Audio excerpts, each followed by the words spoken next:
One of the critics, actually, that I once met said, yeah, Tony's techniques, they were great for about 1.5 years, and then they wore off.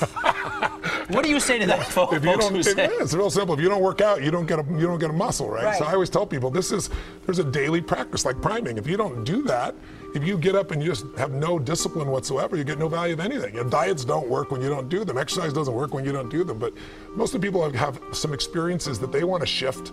And once you shift those things, your whole life changes. But life is constant growth. My life isn't here because I went to one seminar one time and now my life is fit for life. I work out, I train my mind, I train my body, and it becomes a lifestyle. It's not just like you're depending upon somebody else. I'm not here to become somebody's guru. I'm not here to give them a gift. I'm here for them to open up their own gifts. And that's really what my work has been. People who succeed in any situation have a pattern of what they do to succeed. And it doesn't matter whether that person is succeeding in a business context or in a relationship context. It doesn't matter what the environment is. The fundamental lessons or laws for succeeding are very, very basic. So if we're looking for the ultimate success formula, the very first thing we have is you'd have to know what you want, which we call know your outcome. If you're going to succeed at anything, it's hard to succeed, hard to hit a target when you don't know what it is. And as simplistic as this sounds, do most people really know what they want? What do you think, yes or no? At least not consciously they don't, right? And so it's going to be very, very difficult to achieve what you want when you haven't defined it. But this is going to become a question we're going to want you to ask yourself a lot. What is my outcome in this situation? I even have a time management system that I developed. It's really a life management system, which we call OPA, because the first O stands for what's my outcome? Because you can come up with a question like, what should I do? And you're going to end up with a long list. But as you do all these things, what will happen is you can cross everything off your list and still be unfulfilled and not really achieve anything that matters. So you're going to say, what's my outcome first? Then you begin to decide what you need to do to get the outcome. So in this case, we want to say, what's your outcome? You want to make it a habit to ask this question a lot. You're in the middle of a conversation. Stop yourself if it seems to be going nowhere and say, what's my outcome here? Do I want to connect? Do I want to influence this person? Do I want to learn something? What's your outcome? For example, how many of you have ever been caught up in an argument and you even forgot what you're arguing for, but you knew you had to win? How many been there? Say aye. Okay, if in the middle of that argument you were to ask yourself the question, what's my outcome here? I guarantee you your brain would say, well, my outcome is not to fight, my outcome is to resolve this. And as you get clear on what your real target is, your behavior will change automatically. So very, very few people know what they want. And the more clear you can get about what you want, the more you can really achieve. So you might write underneath this is the subset of number one, still number one, just like clarity is power. Clarity is power. The more clear you can become about what it is you really want, the more power you're going to have. Because your brain is like a servo mechanism in a bomb, as an example. When they send a missile out, it has a servo mechanism. It knows what the target is, and when the target moves, it follows it. Well, your brain is very similar. When you decide exactly what it is you want, you start picking up information that you never would have picked up before consciously. For example, have you ever bought a particular car maybe, or maybe a certain outfit, and then all of a sudden you see that car or outfit everywhere? How many of you have had that experience? Say aye. Well, was that car or outfit already around you all the time? Yeah, but you didn't notice it because there's a portion of your brain that is responsible for one thing, and that is screening out 99% of what you see, hear, and feel in life. Because if you were to notice everything that's going on in this room right now, you go stark raving mad. But most of you don't. You pay attention to a small number of things. If you could right now notice what? Millions of things. You could notice my voice. You could listen to what I'm saying. You could notice what's going on in the background, the screens. You could hear the air conditioning. You could smell your neighbor off to all that jumping up and down and notice that. Right? You could feel maybe a little sweat trickling across your chest or whatever was going on after all that jumping up and down. You could feel the blood maybe vibrating or circulating through your left eardrum, but you don't think about those things, so maybe I mention them or something triggers it. So this part of our brain that's responsible for deleting most of our thoughts and most of the things that are going on around us, that part of our brain, when it knows what you want, it makes you notice those things. You suddenly see that car because it's important. It's called the reticular activating system. You don't have to write all that down. For short, it's called RAS. The reticular activating system tells your brain what to pay attention to. So when you say, this is what I really want, now anything that relates to that you wouldn't have noticed before will start popping up into your focus. And a lot of times people say, it's amazing. I decided this and it was kind of synchronicity. These things started popping up. Well, these things were probably around you before, but you never noticed them because you hadn't decided your outcome. Now, when you know your outcome, you're ahead of 95% of the population, but that's not enough. The second thing you gotta know is a lot of times you know your outcome, but you lose your drive. You know, you want something, but you forget the most important thing, which is know why you want it. Know why you want it. You gotta know the purpose. In our OPA training system, when people are managing their lives, we have them ask, what's my outcome? And then why do I want this? Because any person successful, really successful, knows exactly what they want and they know why. The reason you gotta know why is, remember I said yesterday, reasons come first, answers come second. If you get enough reasons, you can get a big enough why, you can figure out how to do about anything, but you gotta have purpose, because purpose provides drive. Now, if you know what you want and you know why, you're light years ahead of most of the population, but you gotta go the step that most people seem to avoid, and that is you gotta take massive what? That's right, and the key word there is massive. Massive action can be a cure-all when you know what you're after and you know why you want it. Because when you know what you're after, when you take action, you won't just be expending energy, you'll be moving yourself in a direction towards something you really, really want. And by the way, last night we called taking massive action personal what? Power, which means the ability to take action. And what stops people from taking action? Primarily what? Fear. And the way you get over that fear is, what do you think is the number one fear most people have? Failure. And the reason is they feel if they fail, they won't be loved. They'll be rejected. They'll be hurt. They'll be judged. So what they really are afraid of is losing love. And they think that this rejection, or I should say this failure, will lead to that rejection or loss of love. The truth of the matter is, you can't fail unless you don't try. If you try something that doesn't work, you just learn from it, and that'll make you better the next time you go about it. Now, if you know your outcome, know why you want it, and take massive action, you're now in the most small percentile of people on the planet. So what's the next step, though? Well, you can take a lot of action and get caught up in a pattern. Like, become so determined that you became like tunnel vision, like, I know this is going to work. And so you keep running east looking for a sunset with total certainty and a lot of belief, high standards, still doesn't work. So what you have to be able to do to succeed so you don't get caught up in some old pattern is you got to know what you're getting. Know what you are, know what you're getting. The word we use for this, as for short, is we call it sensory acuity. Sensory acuity is the idea that you want to become acutely sensitive to whether what you're doing is working or not. You don't want to just say, okay, I know what I want, I know why I want it, I'm just going to make it happen, this is how I'm going to do it. You keep hammering it and hammering it and hammering it, doing something that doesn't work. And people do this all the time, right? Do the same thing over and over again, expecting a different result. That's called insanity. You can't do the same thing again and again, expect a different result when you can see it doesn't get the result. But we get caught up in our patterns. So we want to get really sensitized, acutely sensitized, sensory acuity, to whether what we're doing is working or not. And by the way, sensory acuity is really the measure of a person's intelligence. What I mean by that is, how do we measure intelligence? Intelligence is a measure of the number and quality of distinctions you have in a given situation. Like, for example, if you talk to Eskimos, that's actually not the politically correct term anymore, I guess it's Inouye. If you talk to an Inouye, what we formerly called Eskimos, you'd find out that Inouye have more than a dozen words for the word snow. More than a dozen. Now, I'm from Southern California. Guess how many words I have for snow? One. I don't see any of it. It's called snow, baby. Right? But they got to know what kind of snow. They got to make more refined distinctions to be effective in the world, to get their outcomes. They got to know what kind of snow you can build an igloo out of, what kind of snow you can take your dogs through, what kind of snow you can eat, right? What kind of snow you're going to fall through. So who has more intelligence, who has more power in that snowy environment? The Eskimo or me? Which one?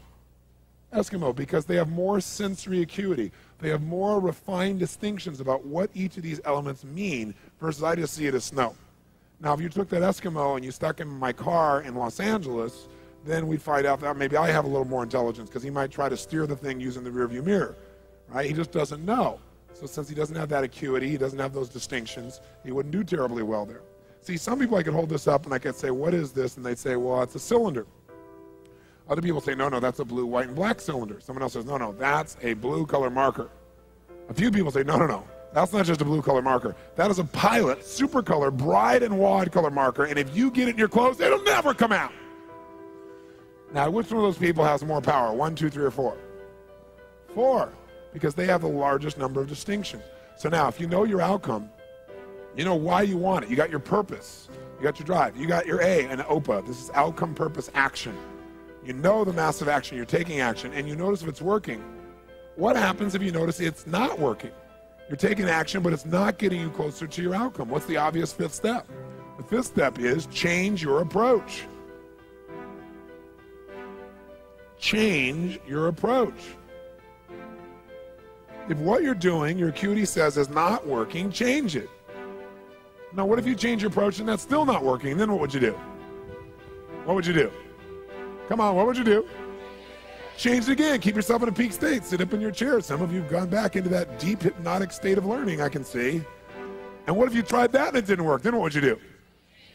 What if that doesn't work? What do you do? And what if that doesn't work? What do you do? What if that doesn't work? What do you do? What if after all that it still doesn't work? What do you do? And what if you try that and it doesn't work? How many times? Until you find out what works. Do not say to yourself, I've tried everything. That's bull. If you tried everything, you'd have what you want. Well, I haven't tried everything, but I've tried millions of things. Millions? Number them, name them. Well, maybe tens of thousands. Tens of thousands? Name 1,000. Well, maybe 100. Name 100. Well, maybe I did these two things over and over again that don't work. Okay? But when we start saying, I've tried everything, we tend to incant that, don't we? We make it an incantation, and then we believe it. And since we think we tried everything, we just give up. That's garbage, not true. Hey, let me ask you a question. How long would you give your average baby to learn how to walk? You know, before you shut them off and didn't let them try anymore. You know, what are you, crazy? My kid's going to keep trying until he or she walks. Ah, magic formula. And when almost everybody in the whole world walks. Okay? So this is the ultimate success formula. It comes down to knowing what you want, why you want it, taking massive action, know if it's working, and simply changing your approach until you get it. That's it. Anyone who succeeds does this. They may not call it Robbins' ultimate success formula, but I guarantee they did it. I mean, corny example, Thomas Edison, these lights in here. Did this guy know his outcome, yes or no? Yes or no? He was absolutely clear. Without knowing the outcome, you couldn't have built that in a million years. It didn't exist before. He had to decide he wanted to create this result without the use of candles. Did he know why he wanted to do it? You bet. You read his writings, this man had a sense of incredible purpose and drive. Did he take massive action, yes or no? Oh, yes. Tens of thousands of experiments. Did he notice when it wasn't working and learn from it, yes or no? And did he keep changing his approach? That's why right now in this room we don't smell candlelight, right? Now, if you know the old story of him, it's written about him in his early days. He says he's got his best friend with him. He's doing this experiment, and as he's doing it, he creates a small explosion, which shakes the room, scares both of them very, very severely. And then at the end of that, he gets up, and his friend is totally shaken, freaked out. He pulls out his journal, and he starts writing.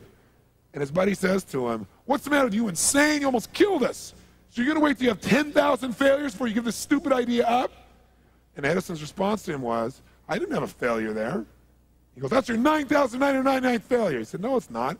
He said, I discovered the 9,999th way not to invent the electric light bulb. But I did discover how to create a small explosion, which may be useful in the future somewhere else. Interesting, right? Because he understood what this process was. Hey, did Bruce Springsteen use this? Do you think he just went out and used his gravelly voice and said, hey, baby, born to USA, and everybody went, yeah, you're it, man? Is that what happened? No. What really happened, if you know his story, was that all the agents and people he went to try and book with said, just play the guitar and keep your mouth shut. Your voice is gross sounding. It's gravelly. It's irritating. No one is going to like the stuff. Keep your mouth shut and play the guitar. But he knew what he wanted. He had all the drive you can imagine, knew why he wanted, took massive action, kept changing his approach until he got what he wanted. How about Sly Stallone, Sylvester Stallone, Rocky?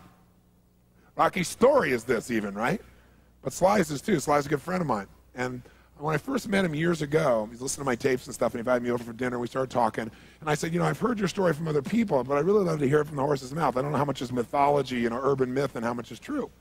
So he told me his whole story. He said the essence of it, though, was he said he knew his whole life what he wanted to do since he was very, very young. He wanted to be in the movie business, period. I mean, not just TV, movies. And he said why was, for him, it was a chance to have people not only escape, but to inspire people. And by the way, that drive is what made most of his movies, inspire people to what they're capable of, to overcome unbelievable obstacles, because in his own life, he felt like he did that. When he was born, he was pulled out by the forceps. That's why he looked the way he did. That's why he talked the way he did. And he said, so I really want to do that. And he said, I knew why I wanted to do it, and I wasn't willing to settle for anything else. And he said, what happened was I went out to try and get jobs, and it's not like I went, hey, Adrian. They went, you're a star. It didn't work out real well. They looked at me and said, hey, you're stupid looking. Do something else. You know, what is it talking like this? There's no place for you in that stuff. You're never going to be a star in the movies. You're insane. No one's going to want to listen to somebody who looks dopey and talks out of the side of their mouth, right? And he got no after no after no after no. He said, I was thrown out more than 1,500 times of agents' offices in New York. I said, there aren't 1,500 agents in New York. He said, I know. I've been to them 5, 6, 7, 8, 9 times. He said, remember one guy went in there, and I got in there at 4 o'clock, and he wouldn't see me, so I stayed there, and I would not leave. And I stayed overnight. They came back the next morning. I was still sitting there. He said, that's how I got my first job. The guy said, fine, come in here. And he sat down, and he went through this, and he gave me my first movie. I said, oh, really? I thought Rocky was your first movie. He said, no, this other movie. I'd never heard of it. He said, I said, well, what character did you play? He said, well, I was in it for about 20 seconds. I was a thug that somebody beat up. He said, because they made me feel like, you know, people hate your guts. You getting beat up will be a good thing. And he did like 3 movies like that. Never got anything. Kept going out. Rejection, rejection, rejection. So finally he realized it wasn't working. So he changed his approach. He said, I was starving, by the way. He said, I couldn't pay for even to have heat in my apartment. My wife was screaming at me every day to go get a job. I said, well, why didn't you? He said, because I knew that if I got a job, he said, I'd get seduced back and I'd lose my hunger. He said, I knew that the only way I could do this is if it was the only choice, if I burned all other bridges. Because if I did a normal job, pretty soon I'd be caught up in that rhythm and that stuff, and I'd feel okay about my life, and I feel like my dream would just gradually disappear. He said, I wanted to keep that hunger. That hunger was the only thing I thought was my advantage. He said, my wife didn't understand that at all. He said, we'd have these vicious fights, and he said, it was freezing. So I was broke, we had no money, and he said, so I finally went to the public library one day because it was warm. He said, I didn't want to read anything. He says, I went in, New York Public Library. He said, I was hanging out there, and I sat down in this chair, and somebody left a book there. And he said, I looked down at this book, and it were the poems of Edgar Allan, stories of Edgar Allan Poe. And he said, so I started reading it, and he said, I got totally into Edgar Allan Poe. And he said, I know everything about it. He goes on for another 20 minutes telling me about Edgar Allan Poe. He knows everything, how he died, what it was about, what really happened. And I said, well, what did Poe do for you? He said, Poe got me out of myself. He got me to think about how I could touch other people and not worry about myself so much. And he said, it made me decide to become a writer. I said, just imagine Rocky the writer, right? And he said, so I tried to write a bunch of screenplays, nothing worked, I was totally broke. He said, I didn't even have 50 bucks. And he said, and finally, he said, I sold a script. It was called Paradise Alley. He said, it's a movie I made many years later, but I sold it. And he said, I sold it for $100. He said, but $100 was a ton of money, man. I was so thrilled. I thought, I'm on my way. But it never led to anything. And he said, so finally, he said, I kept going and going and going. He said, finally, we were so broke. He said, I hawked my wife's jewelry. He said, Tony, there's some things in life you should never do. He said, that was basically the end of our relationship. She hated my guts so much. He said, now we were so broke, we had nothing, no food, no money. And he said, the one thing I loved most in the world was my dog. He said, I love my dog because he gave me unconditional love, unlike my wife. And he said, so what happened was, though, we were so broke that to survive, I couldn't even feed my dog. So I went to a liquor store. He said, it was the lowest day of my life. And I stood outside the liquor store trying to sell my dog to strangers. He said, I tried to sell my dog for 50 bucks. And he said that finally this one guy negotiated with me and bought my dog for me, my best friend on earth, for $25. He said, I walked away from there and I cried. He said, it was the worst thing that ever happened in my life. He said, 2 weeks later, I'm watching a fight between Muhammad Ali and Wepner, this white guy that's getting bludgeoned but just keeps on coming even though he gets the hell beat out of him. And he said, I got an idea. He said, as soon as the fight ended, I started writing. He said, I wrote for 20 straight hours. I did not sleep. I wrote the entire movie in 20 hours straight. Right then. Saw the fight, wrote the movie. Whole thing, done. He said, I was shaking at the end. I was so excited. He said, I really knew, man. I knew what I wanted. I knew why I wanted it. He said, just like you teach that formula. He said, but I said, man, I took the action. Now it's time to deliver. And so he said, I went out and started trying to sell it to agents. And they all would read it, and they'd say, you know, this is predictable. This is stupid. This is sappy. He said, I wrote down all the things they said, and I read them the night of the Oscars when we won. Right? He said, it was really good, right? The greatest revenge is massive success. And he said, so what happened was, he said, I kept going, trying to sell it, nobody going, I'm broke, I'm starving. He said, finally, I meet these guys, they read it, and they believe in the script, and they love it. And they offer me $125,000 for my script. I said, oh my God, you must have been out of your mind. He said, I was. I said, just one thing though, guys, you got a deal based on one thing. And they said, what's that? He said, I got a star in it. They went, pfft. What are you talking about? You're a writer. He said, no, I'm an actor. I said, no, you're a writer. He said, no, I'm an actor. That is my story, and I'm Rocky. He said, I got to play it. You know, I got to be the head person. I got to be the starring role. And they said, there's no way. We're not going to pay you $125,000, take some no name and stick you in that and throw our money away. We need a star, you know? And they want to have Ryan O'Neal play Rocky, to give you a picture. Can you imagine? That's who they picked, right? And so he said, no way, Ryan O'Neal isn't Rocky. I'm Rocky. Went through this whole thing, right? They finally, they said, well, take it or leave it. He said, I left the room. I said, if that's what you believe, you don't get my script. And he left. Here's a man with no money, none, totally broke, offered $125,000 more money he'd seen in his lifetime, and he walked away because he knew his real what? Knew his real what? And why he wanted it. He was committed to it. So he said they called him a few weeks later, and they came and brought him back, and they offered him $250,000 not to star in his own movie. He turned it down, $250,000. They came back, their final offer is $325,000. They wanted this thing. He said, not without me, and they said no. They finally compromised, and they gave him $35,000 and points in the movie, because they said, if this is going to happen, then you're going to take the risk with us. And the bottom line is, we don't think it'll work, but at least we won't spend a bunch of money on you. And they only spent $1 million to make Rocky, and it grossed $200 million at the time. I mean, it was done pretty well. But what's interesting about this is, I said, what'd you do? I mean, even $35,000, it's not $250,000. That's a lot of money when you don't have 25 bucks. I said, what's the first thing you did? I figured you went out and partied or something. He said, I went to that liquor store for 3 straight days and hoped that the man who had my dog frequented the store. He said, because I want to buy back my dog. I thought that was so cool, right? That was really cool. I said, what happened? He said, third day I was there, this guy walks by, and I see him, and I can't believe it, and there's my dog. And I looked at him, and I said, sir, remember me? And he said, it had been about a month and a half by the time this had all come about. And he said, remember me? You know, I'm the guy who sold you the dog. And I goes, yeah, I love the dog. He said, look, he said, I was so broke, I was starving. He's my best friend. I'm sure you love him too, but I got to have him black. Please, I beg of you. He said, I'll pay you $100 for the dog. I know you paid me $25, but I'll give you $100. And the man said, absolutely not, no way. It's my dog now. You can't buy him back, right? And Sly said, you know, Tony, you know how you say know your outcome? I said, yeah. He said, I knew it. And he said, I kept changing my approach, so I went $500 for the dog. The guy said, absolutely no way. He said, $1,000 for my dog. The guy said, no amount of money on earth is ever going to get this dog for you. I said, what'd you do? He said, I knew my outcome, right? Because he listened to these tapes, kept to him. He said, I decided to take massive action. He said, I got my dog. I just kept changing my approach, so I got it.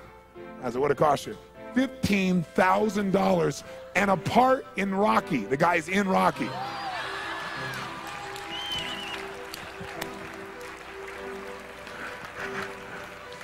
You know that dog in Rocky, Butt Kiss? That's Sly's real dog, right? That's the dog. He bought him back. So he put his dog in the movie, and he put the guy in the movie and paid $15,000 while he had $35,000. Isn't that pretty cool? Pretty awesome.